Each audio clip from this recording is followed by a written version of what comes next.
ఒకటి రెండు ప్రశ్న. కన్నా లక్ష్మీనారాయణ మాజీ మంత్రి ఎమ్మెల్యేగా ఉన్నాడు ఇప్పుడు. ఆయన ఈడబ్ల్యూఎస్ రద్దు చేసినప్పుడు జగన్మోహన్ రెడ్డి గారికి లేఖ రాశాను అన్నారు. ఇప్పుడు ఎందుకు రాయలేదు అనేది నా ప్రశ్న. అప్పు రేపు అన్నట్టుగా మేము ఎప్పుడో చేస్తామంటే చెయ్యండి, ఎప్పుడు చేస్తారనేది కాదు, 2 ఏళ్ల నుంచి ఏం చేశారనేది నా ప్రశ్న. ఈ కన్నా లక్ష్మీనారాయణ గారు మళ్ళా మరి ఇప్పుడున్నటువంటి ముఖ్యమంత్రికి ఎందుకు లేఖ రాయలేదు అది చెప్పాలి ఆయన. అంతే తప్ప వేరే వేరే కబుర్లు చెప్తే ఎలాగా? ఆచరణ ముఖ్యం కదా, పనిచేసేటువంటి ప్రభుత్వం కదా ఇది. సరే, ఇప్పుడు ఈడబ్ల్యూఎస్ 10% కేంద్ర ప్రభుత్వం సుప్రీంకోర్టు కూడా సమర్థించింది. ఆ సమర్థించినటువంటి దానిలో ఫలానా కులానికి అని ఎట్లా ఇస్తారనేటువంటి సమస్య చర్చ అది. అందుకని చెప్పమనండి. అకామిడేట్ చేయడానికి 50% ఫిల్ అయిపోయిందని కదా సార్. అది నాకు ఇప్పుడు 50% మాక్సిమం ఫిల్ అయిపోయింది. అయినా కానీ 10% అదనంగా ఇచ్చారు రాజ్యాంగం ప్రకారం. అవును సార్, అవునవునవును, అందు గురించే కదా దాంట్లో మాత్రమే ఇవ్వగలం, అకామిడేట్ చేయగలం అనే కదా 5% కాపులకి పెట్టింది. అకామిడేట్ చేయడానికి ఒక కులానికి ఎట్లా ఇస్తారు? ఈడబ్ల్యూఎస్ అంటే అన్ని కులాలకి. అవును సార్, కరెక్టే. అది కులాలు అన్నిటికీ అందులో ఇస్తారు. అవును, కరెక్టే. వాళ్ళు ఆ పార్టీ నిర్ణయం అది. వాళ్ళు ఒక ప్రామిస్ చేశారు కాబట్టి ఇచ్చుకున్నారు. దాన్ని ఎవరు వ్యతిరేకించలేదు కదా. మిగిలిన కులాలు వాళ్ళు ఎవరు వ్యతిరేకించలేదు కదా. నేను ఒకవేళ అదే 10% లో 5% కాపు సోదరులకి రిజర్వేషన్ ఇచ్చినప్పుడు చంద్రబాబు ఏ కులం దాన్ని అడ్డుపడలేదు, దాన్ని అడిగించలేదు. ఎందుకంటే వాళ్ళలో కూడా చాలా మంది ఇప్పటికీ కూడా ఆర్థికంగా ఇబ్బందులు పడతా ఉన్నారు. ఖచ్చితంగా ఆ సామాజిక వర్గాన్ని కూడా ఆర్థికంగా పైకి తెస్తున్న ఆలోచనతో ఆ రోజు నారా చంద్రబాబు నాయుడు చేయడం జరిగింది. మీరు అడుగుతా ఉన్నారు కన్నా లక్ష్మీనారాయణ గారు, మీరు అడిగారు, మీరు అడిగారు, నేను ఆన్సర్ చేస్తా. కన్నా లక్ష్మీనారాయణ గారు నారా చంద్రబాబు నాయుడు గారిని అడిగినందుకు మీరు చూసారా? కన్నా లక్ష్మీనారాయణ గారు కాపు సోదరులకి సహాయ సహకారాలు అందించేదానికో, రిజర్వేషన్ మళ్ళీ దాన్ని రీఓపెన్ చేసేదానికో, ఈ రోజు కాపు సోదరుల్ని ఏ విధంగా కాపాడాలనే ఆలోచన చేసేదానికో కన్నా లక్ష్మీనారాయణ గారు చంద్రబాబు నాయుడు గారి దగ్గర చర్చించలేదని మీరెందుకు అనుకుంటా ఉన్నారు? ఈ రోజు ఆయన చెప్తున్న అంశం ఏంటి? కన్నా లక్ష్మీనారాయణ గారు 2019-2024 మధ్య జగన్మోహన్ రెడ్డి సరే ఉన్నదాన్ని ఉన్నదాన్ని ఓడబీకింది కదా ఇక్కడ హైలైట్. ఇప్పుడు ఇప్పుడు ఇప్పుడు ఇప్పుడు ఇది ఎలా ఉంటుంది? ఒక నిమిషం ఆగండి.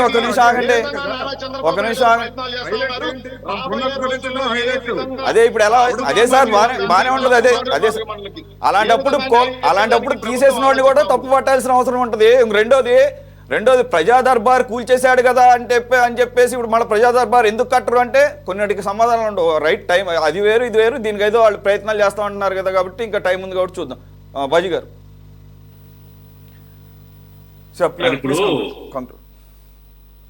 ఈవేళ రాష్ట్రంలో కాపు కమ్యూనిటీ, కాపు, తెలగ, బలిజ, ఈ వర్గాలన్నీ కలిపి 27% పాపులేషన్ ఉంది. కాబట్టి ఏంటంటే ఇవాళ ఈ రెండు పార్టీలు కూడా కాపుల్ని తమ ఖాతాలో వేసుకోవాలనే ప్రయత్నంలో పోటాపోటీగా రచ్చ చేసుకుంటున్నారు. అది అందరికీ తెలిసిన సత్యమే. కాకపోతే ఇక్కడ కొన్ని ఫ్యాక్టర్స్ మాట్లాడుకోవాలనుకుంటే, ఈవేళ మరి చంద్రబాబు నాయుడు గారు ఆయన కాపుల్ని బీసీలో చేరుస్తానని హామీ ఇచ్చి అప్పట్లో ఆయన అధికారంలోకి వచ్చాడు. ఆయన 5% రిజర్వేషన్ అమలు చేస్తానని చెప్పాడు. మరి యాక్చువల్గా అది సుప్రీంకోర్టులో మరి ఆయన ఎవరు ఒక ఇంద్ర సహానా తీర్పు 1992లో ఆ తీర్పు ద్వారా 50% అబోవ్ రాజ్యాంగ విరుద్ధం వెళ్ళకూడదు అని ఇస్తూ కొన్ని ఎగ్జామ్షన్స్ ఇచ్చారు. దానికి కూడా సుప్రీంకోర్టు అప్పట్లో కొన్ని ఎగ్జామ్షన్స్ ఇచ్చారు. బలమైన డాటా ఉంటే, ఏదైతే బీసీ డాటా బలంగా ఉంటే, ఇఫ్ అది రిక్వైర్మెంట్ ఉంటే దాన్ని రాజ్యాంగ సవరణ ద్వారా మీరు అమలు చేసుకోవచ్చు అనేది ఒక పాజిటివ్ గా కన్సర్న్ ఇచ్చింది సుప్రీంకోర్టు అప్పుడు. ఎవరైతే ఇంద్ర సహానా 92లో ఇచ్చిన జడ్జిమెంట్ లో. నా ప్రశ్న ఒకటే, తమిళనాడులో 69% 9th షెడ్యూల్లో చేర్చి బీసీలని రిజర్వేషన్ ఇచ్చారు. మహారాష్ట్రలో కూడా ఇచ్చారు. అయితే ఈ మధ్య మహారాష్ట్రలో కూడా దాన్ని తొలగించడం జరిగింది. ఛత్తీస్గఢ్ లో ఇచ్చారు. నేనేమంటున్నానంటే దేశంలో ఉన్న అనేక రాష్ట్రాల ప్రధాన డిమాండ్ ఏంటంటే బీసీ కోటా పెంచమని. కారణం ఏంటంటే 45% మించి బీసీ జనాభా ఈ దేశంలో ఉంది. ఎప్పుడో లాంగ్ బ్యాక్ కులగణన జరిగింది. మా డిమాండ్ ఏంటంటే మీరు కులగణన చేయండి దేశం అంతా కూడా. ఆ బేసిస్ మీద ఓబీసీల సంఖ్య ఏంటో దాని పర్సంటేజ్ ఎంతో తీసి మరి దాని ప్రకారంగా రాజ్యాంగ సవరణ చేయండి. డబుల్ ఇంజిన్ సర్కార్ ఉంది రాష్ట్రంలో. మీరు నిజంగా కాపుల్ని బీసీల్లో చేర్చాలని చిత్తశుద్ధి ఉంటే దానికోసం కేంద్రం మీద ఎందుకు ఒత్తిడి చేయదు, కేంద్రం మీదతో ఎందుకు డిస్కషన్ చేయదు దీని మీద అనేది మా పాయింట్. ఇంకొకటి ఏంటంటే ఈ రెండు ప్రభుత్వాలు కూడా కాపుల్ని మోసం చేస్తున్నాయి, నాటకాలు ఆడుతున్నాయి.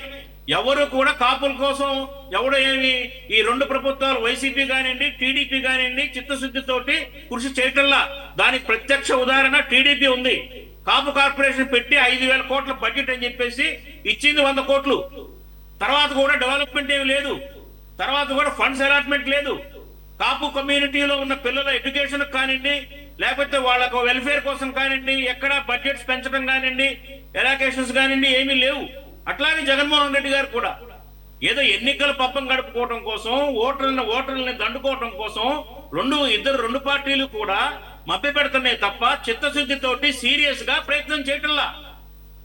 నిజానికి చూస్తే వాస్తవంగా కులగణన చేస్తే నిజాలు బయటపడతాయి. ఎంత పర్సంటేజ్ కాపు కమ్యూనిటీ రాష్ట్రంలో ఉందో, దేశంలో బీసీల సంఖ్య ఎంత ఉందనేది. నిజంగా చూస్తే క్షేత్రస్థాయిలో కాపు కమ్యూనిటీలో పేదలు బలహీన వర్గాలు చాలా కేటగిరీస్ ఉన్నారు, ప్రజలు ఉన్నారు, ఇబ్బందులు పడతా ఉన్నారు. వాళ్ళకి అవసరమే ఏదైతే బలహీన వర్గ కమ్యూనిటీ ఉన్నారో వాళ్ళకి అవసరం రిజర్వేషన్స్ అనేది అవసరం, అది నిర్ద్వందంగా దాన్ని ఇవ్వాల్సిందే. కాకపోతే ఏంటంటే ఇక్కడ మిగతా బీసీ కమ్యూనిటీలకు ఇబ్బంది కలగలేకుండా వాళ్ళ అంగీకారంతో ఇంక్రీజ్ చేసి పర్సంటేజ్ ఇంక్రీజ్ చేయించి దీనికి అమలు చేస్తే బాగుంటుంది. అలాగే ఏదైతే హామీలు ఇస్తున్నారో ఫండ్స్ అలొకేషన్ కాపు కార్పొరేషన్ ఈయన పెట్టాడని చెప్పేసి జగన్మోహన్ రెడ్డి గారు ప్రతి కులానికి ఒక కార్పొరేషన్ పెట్టాడు. కులానికి ఒక కార్పొరేషన్ పెట్టి దాని మీద ఫండ్స్ అన్ని తెచ్చి ఆ కార్పొరేషన్ పేరు మీద అప్పులు చేసి ఆయన చేశాడు. కానీ ఏ కులం కార్పొరేషన్ కూడా అవసరమైనంత ఫండింగ్ జరగలేదు. ఆ కులం కార్పొరేషన్ ఎందుకు పెట్టారో తెలియదు. 36 కులాలకు 36 కార్పొరేషన్లు పెట్టారు. కానీ ఏ కార్పొరేషన్ కి ద్వారా కూడా ఆ కమ్యూనిటీకి న్యాయం జరగలేదు, అభివృద్ధి జరగలేదు, ఏమి వాళ్ళ పిల్లలకు చదువుల కోసం ఏమి హెల్ప్ రాలేదు, ప్రభుత్వం నుంచి ఏమీ జరగలేదు. అలాగే కాపులకు కూడా అంతే, కాపు కార్పొరేషన్ కూడా అంతే జరిగింది. కేంద్ర రాష్ట్ర ప్రభుత్వం టీడీపీ ప్రభుత్వం కంటిని తుడుపు చర్యగా మాత్రమే కార్పొరేషన్ పెట్టింది, కానీ దాని ద్వారా ఆశించినంత స్థాయిలో హెల్ప్ జరగలేదు ఆ కమ్యూనిటీకి అనేది డాటా చెప్తుంది. నా మాట కాదు, డాటా ఏదైతే డాటా ఉందో ఫండ్స్ డాటా ఉందో అది చెప్తుంది. కాబట్టి ఏంటంటే చిత్తశుద్ధి ఉంటే నిజంగా మీరు వాళ్ళ డిమాండ్స్ ఏంటి, ప్రధానంగా కాపు కమ్యూనిటీ డిమాండ్స్ ఏంటి, వాళ్ళు అంతకుముందు బ్రిటిష్ కాలంలో కాపు కమ్యూనిటీ బీసీలో ఉందండి. 1953లో బీసీ కమ్యూనిటీలో కాపు కేటగిరీలో ఉంది. 1956లో తీసేశారు. రాష్ట్రం ఏర్పడిన తర్వాత ఆంధ్రప్రదేశ్ ఉమ్మడి ఏర్పడిన తర్వాత తీసేశారు. అప్పటి నుంచి కూడా ఉద్యమాలు జరుగుతూనే ఉన్నాయి. అడపా ముద్రగడ పద్మనాభం లాంటి వాళ్ళు వస్తున్నారు పోతున్నారు, కొత్త వాళ్ళు వస్తున్నారు పోతున్నారు, ఏదో జరుగుతూ ఉంది. కానీ నిజంగా ఇది ఒక గేమ్ అన్నమాట, ఇది ఒక గేమ్ ఆట. ఇది కాపు కమ్యూనిటీకి న్యాయం చేస్తాము అన్న ఒక నినాదం అనేది ఒక ఆటగా మారింది. ఆటగా మారింది. ముద్రగడ గారు పాపం బీసీలోకి వెళదామని ఆలోచించి ఇంకాస్త పెద్ద సామాజిక వర్గం రెడ్డిలోకి వెళ్ళి జాయిన్ అయిపోయాడు. అయితే ఆయన యాక్చువల్గా నేను ఒక పాయింట్ యాడ్ చేయాలి, ఆయన బాగాలేదు ఆయనకి. ఈ సమావేశం జరుగుతుంది కదా, మహానుభావులు మేధావులు సమావేశం, అక్కడ కాపు మేధావులు వైసీపీలో, దానికి ఆయన ఇన్వైట్ ఉన్నాడంట. ఆయన యాక్చువల్గా దానికి రావాలంట. ఎలా వస్తాడు ఆయన? అది కాపు సమావేశం కదా, కన్వీనియంట్గా ఇప్పుడు మాత్రం కాపు ముద్రగడ పద్మనాభం గారు అంటున్నారు కొంతమంది. ఆయన వింటే బాధపడతాడు, ఎందుకంటే ఆయన మాట మీద నిలబడే వ్యక్తి. ఒక విషయం ఆయనలో చాలా పాజిటివ్స్ ఉన్నాయి, ఏంటంటే నిజాయితీ, మాట మీద నిలబడే తత్వం ఉంది. సరే మూర్ఖత్వం కొంత పెంకితనం అవన్నీ పక్కన పెడదాం. ఆయన కనుక తెలిస్తే ఆయన ఒప్పుకోడు, మీ దానికి రాడు ఆయన.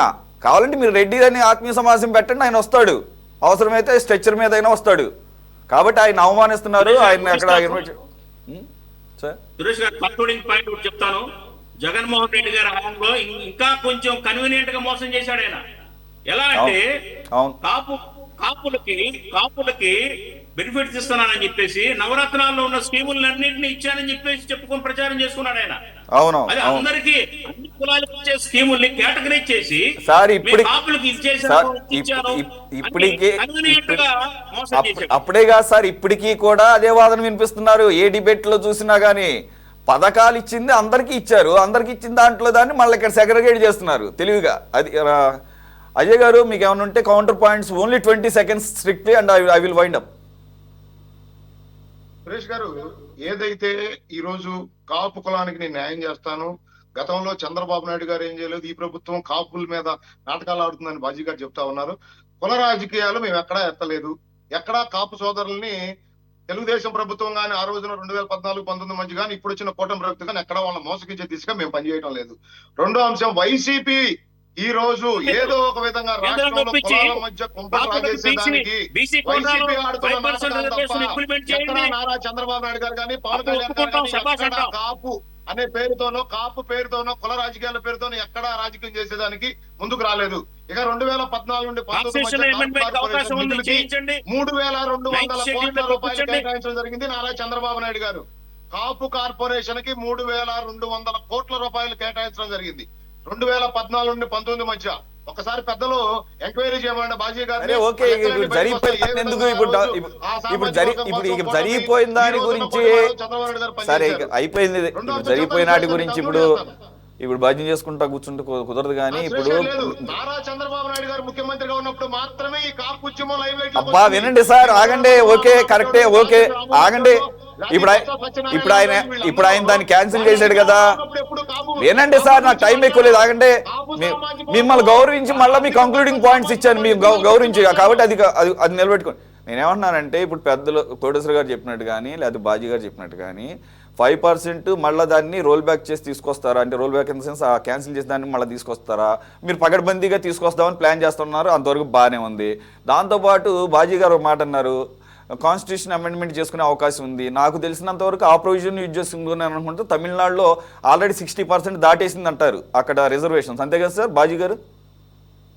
అవునండి, 69% అక్కడికి వెళ్ళిపోయింది. కాబట్టి ఏంటంటే అవకాశం ఉంది చిత్తశుద్ధి ఉంటే. కానీ నా పర్సనల్ ఒపీనియన్ అసలు కుల వ్యవస్థ లేనటువంటి సమాజం ఉండాలని కోరుకునే వ్యక్తిగా ఈ ఎన్నాళ్ళు ఈ రిజర్వేషన్లు ఇది కొనసాగిన అన్నాళ్ళు ఈ సమాజంలో వివక్ష కొనసాగుతూనే ఉంటుంది. అలాగని చెప్పేసి వదిలేయడానికి లేదు.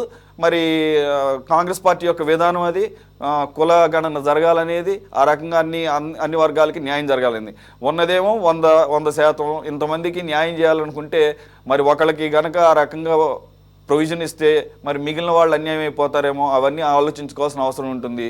ఇది దాన్ని ఏమంటారు, లోతైన చర్చ జరగాల్సిన అవసరం ఉంటుంది. సార్ కోటేశ్వర గారు ప్లీజ్. సురేష్ గారు, నేను చివరిలో ఒక్క నిమిషం ఒక్క మాట చెప్తా. తమిళనాడు అనేటువంటిది ఒక చారిత్రక క్రమంలో మనకి స్వాతంత్రం రాకముందే బ్రిటిష్ ప్రభుత్వ హయాంలోనే రిజర్వేషన్స్ ఏర్పాటు చేశారు. వాటి కొనసాగింపుగా 67% చేశారు.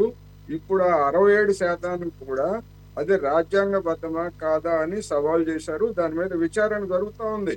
ఇప్పటికీ అది 9th షెడ్యూల్లో చేర్చినప్పటికీ అది చెల్లుబాటు అవుతుందా కాదా అనేటువంటిది విచారణలో ఉంది ఇప్పుడు అది.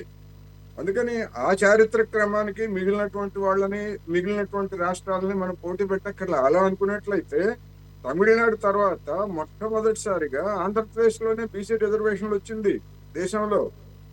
తెలుగుదేశం పార్టీ అప్పటికి పుట్టలేదు, లేకపోతే బీజేపీ పుట్టలేదు. ఆ చారిత్రక క్రమాన్ని మనం అర్థం చేసుకోకపోతే మా గొప్ప మేమే గొప్ప అని చెప్పేసి అనుకుంటే అవేం కుదరవు, చరిత్ర ఒప్పుకోదు. అందుకని తమిళనాడుకి మిగతా పోల్చుకోక్కర్లేదు. అది కూడా ఇప్పుడు సవాల్ చేస్తున్నారు తమిళనాడు కూడా. కేంద్ర ప్రభుత్వము పార్లమెంట్ లో చట్ట సవరణ చేసి జనాభా లెక్కలను సేకరించి చట్ట సవరణ చేస్తేనే బీసీ రిజర్వేషన్ పెంచడానికి ఇతర అవకాశం ఉంది. అటువంటి డిమాండ్ ఇంతవరకు తెలుగుదేశం పార్టీ నుంచి రాలేదు. అది నా విమర్శ.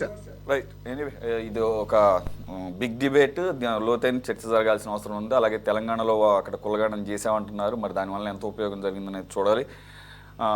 ఆల్వేస్ రిజర్వేషన్స్ అనేది ఒక కాంట్రవర్షియల్, రాష్ట్రాలకు అధికారం లేదు, రాష్ట్రాలకు అధికారం లేదు. Survey right. ఎనీవే అంతే ఇవన్నీ కూడా పాలిటిక్స్తో మిడిపడి ఉన్నటువంటి అవసరం. This is open secret. Anyway let me conclude right now. Thank you for joining. ఏ కులం ఎంత శాతంలో ఉంది, వాళ్ళకి ఎంత శాతం రిజర్వేషన్ ఇవ్వాలనేది కులగణన జరిగిన తర్వాత బాజీ గారు చెప్పినట్టు ఖచ్చితంగా ఆ రోజు ఏ కులం ఎంత శాతంలో ఈ రాష్ట్రంలో ఉంది 25% అని చెప్తా ఉన్నారు. వాళ్ళని 25% ఉందా, అది 15 ఉందా, 20 ఉందా అనేది కులగణన జరిగితే దాన్ని బట్టి ఆ రోజు ఆ సామాజిక వర్గం ఎంత శాతంలో ఈ రాష్ట్రంలో ఉందనేది బయటపడుతుంది. ఖచ్చితంగా జరిగిన తర్వాత కూటమి ప్రభుత్వం పకడ్బందీగా ఏదైతే కాపులకి కావాల్సిన రిజర్వేషన్ ని అందించేదానికి నారా చంద్రబాబు నాయుడు గారు కూటమి ప్రభుత్వం ఖచ్చితంగా వాళ్ళని రాజకీయంగా, సామాజిక పరంగా, ఆర్థికంగా కాపు సోదరుల్ని పైకి తీసుకొచ్చేదానికి ఈ ప్రభుత్వం ట్రాన్స్పరెంట్ గా పనిచేస్తుందని చెప్పి అయితే మీ ద్వారా తెలియజేస్తాం. Right, thank you for joining. Ajay గారు, బాజీ గారు, కోటేశ్వర గారు అండ్ మసూదన్ రెడ్డి గారు. ఇది వాళ్ళ టాప్ డిబేట్. మరో అంశంతో మళ్ళీ కలుద్దాం. Stay tune to city 24/7.